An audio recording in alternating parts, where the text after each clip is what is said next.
Hello, Prayer Warrior for Life here. Continuing our reading in Genesis, we read Genesis 14 yesterday, and today we are at Genesis 15.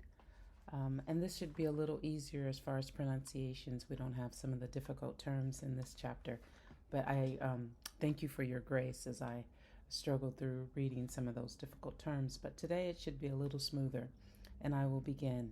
Abram's vision. After these things, the word of the Lord came unto Abram in a vision, saying, Fear not, Abram, I am thy shield and thy exceeding great reward. And Abram said, Lord God, what wilt thou give me, seeing I go childless?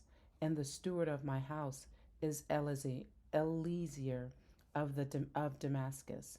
And Abram said, Behold to me, thou hast given no seed, and lo, one born in my house is mine heir. Abram promised an heir. And behold, the word of the Lord came unto him, saying, This shall not be thine heir, but he that shall come forth out of thine own bowels shall be thine heir. And he brought him forth abroad, and said, Look now toward heaven, and tell thee the stars, if thou be able to number them. And he said unto him, So shall thy seed be. And he believed in the Lord, and he counted it to him for righteousness. The covenant renewed. And he said unto him, I am the Lord that brought thee out of Ur of Chaldees, to give thee this land and to inherit it. And he said, Lord God, whereby shall I know that I shall inherit it? And he said unto him, Take me an heifer of 3 years old, and a she goat of 3 years old, and a ram of 3 years old, and a turtle dove, and a young pigeon.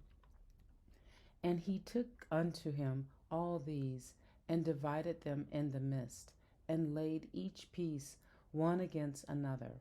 But the birds divided he not. And when the fowls came down upon the carcasses, Abram drove them away. Abram's deep sleep and vision. And when the sun was going down, a deep sleep fell upon Abram, and lo, a horror of great darkness fell upon him.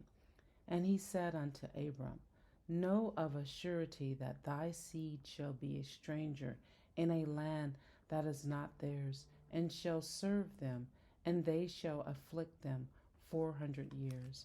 And also that nation whom they shall serve will I judge, and afterwards shall they come out with great substance. And thou shalt go to thy fathers in peace, and thou shalt be buried in a good old age. But in the 4th generation they shall come hither again, for the iniquity of the Amorites is not yet full.